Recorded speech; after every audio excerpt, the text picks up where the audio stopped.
So today we're going to be checking out the new Kia Picanto. When I say new, it's actually facelift. It's actually the second facelift in this Kia Picanto's generation life cycle. I believe this is the third gen Kia Picanto, and it's already had one facelift, and I've reviewed that one previously, really liked it. And then now this is the latest facelift, and as you can see, the main thing about it, you can see that front, and that's sort of coming in line with some of the other models in the Kia lineup, such as, for example, the EV9, which has those vertical sort of strakes, kind of very vertical headlight arrangement. That's kind of what they put on the Kia now.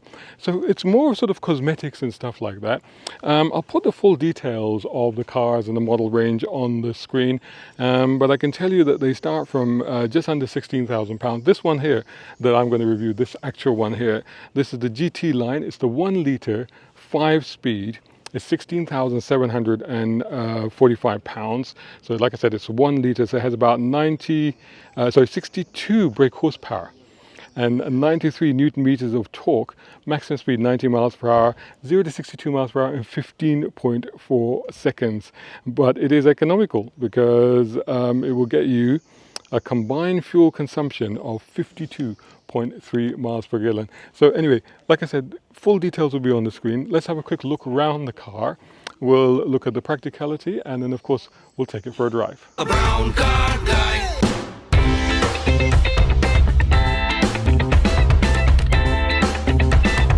Brown car guy. Right, so let's have a look at the boot space, and we can open that from just underneath here. There it is. It's not powered, of course. There it goes. And actually, not bad for the size of car.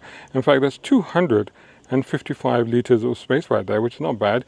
And if you drop the seats, that's 1,010 litres of space. So what have we got back here?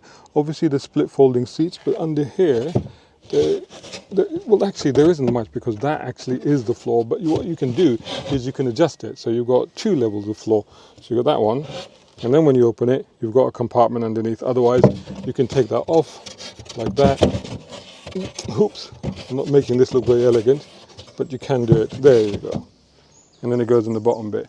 Other than that, you've got, you do have a light up there. That's just a hook. Yeah, that's pretty much all you got. Let's see what the rear passenger space is like. Okay, this is going to be tight because obviously at around 6'2" with long legs, as you can see, this driving seat is set for me because I've been driving it. So that's actually set for me, and as you can see, that means there's very little room for me to sit behind myself. So it's pretty tight actually, I've got to be honest. Not only is it tight there, although there's a bit of squishiness there, there's a bit of room, as you can see. I can push that in, there's a little bit of room there for you. But having said that, even if that was tolerable, down here it's just way too tight. So for normal sized people it might be okay, but for a tall person sitting behind a tall person, it's not ideal. There is a USB-C power point there, so that's quite handy. And you do get ISOFIX Chelsea anchor points. There's no center armrest, but of course these are split folding seats.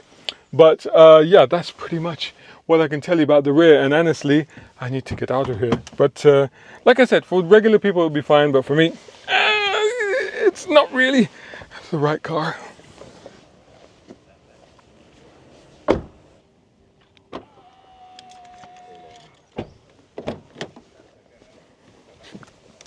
Here we go, inside the new Kia Picanto. And it's really quite nice actually, if you look in here.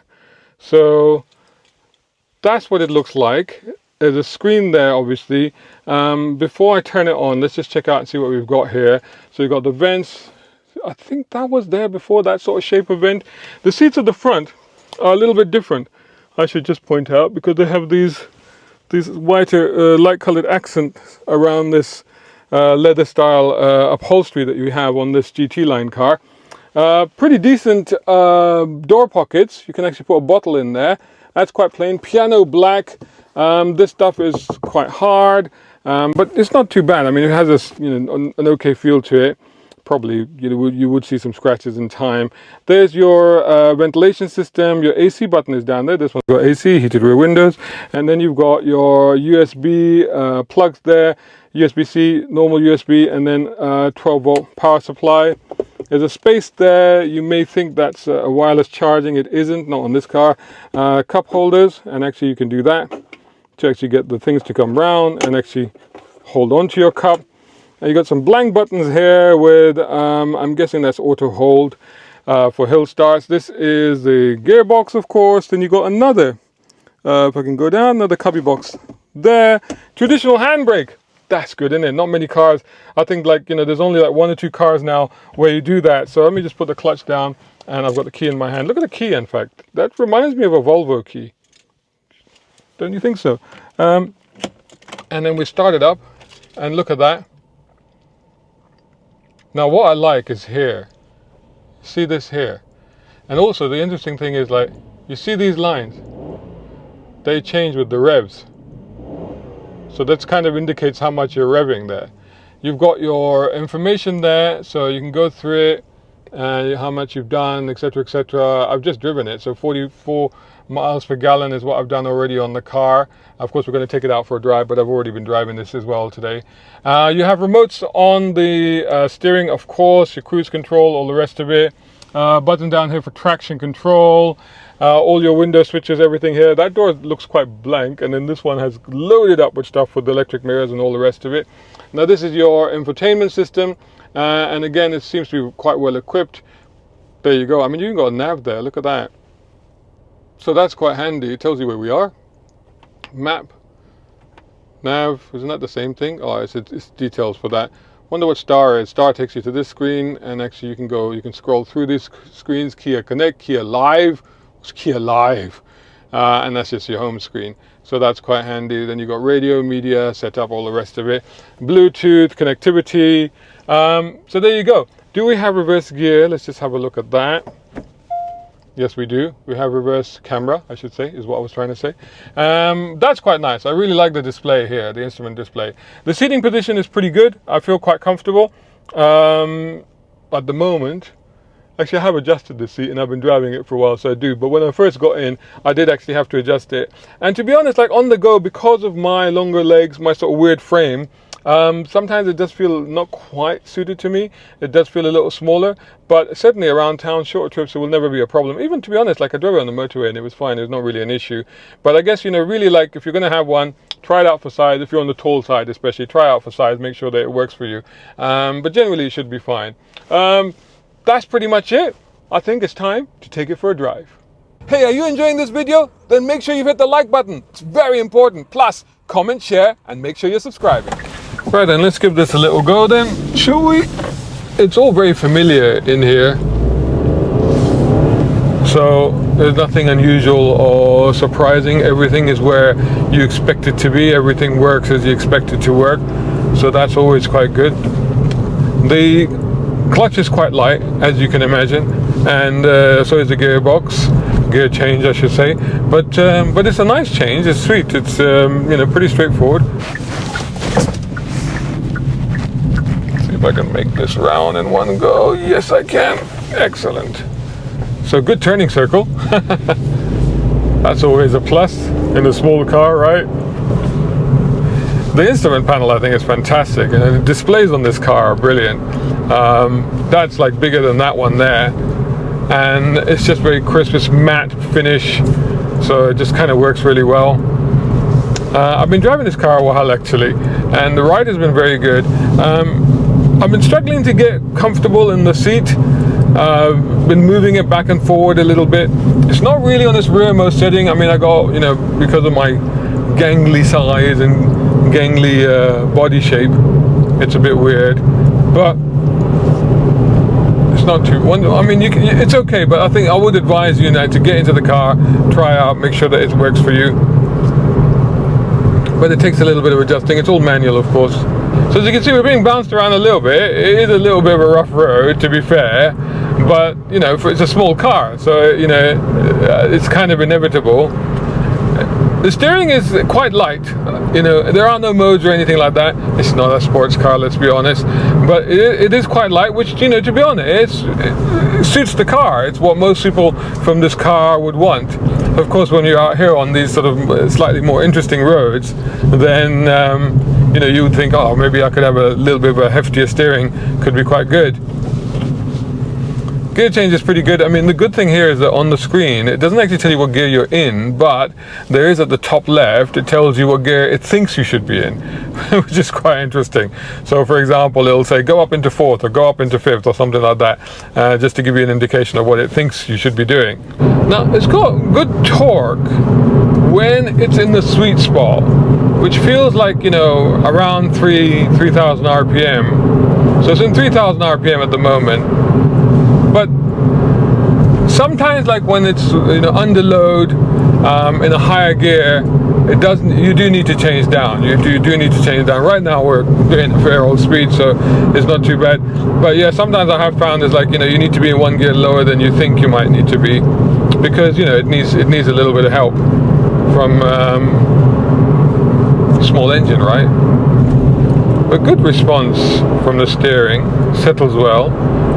And you know, it's nice to just keep it, if you're on a road like this, just keep it in the gear. So it's in 3rd at the moment, and that's good, and keep it around the 3,000 RPM, and it kind of does the trick, really. So here we go, let's rev it right up. I mean, you get up, you get to a point where it's not really doing very much. So 5,000 RPM, it's not really doing that much after that, so really you're kind of done. But there you go. I mean, roughish road, but it's coping pretty well with it. So what about the brakes? Brakes are pretty linear, actually, not bad at all. Quite reassuring, but just a dab on them is enough to scrub off the speed that you might need.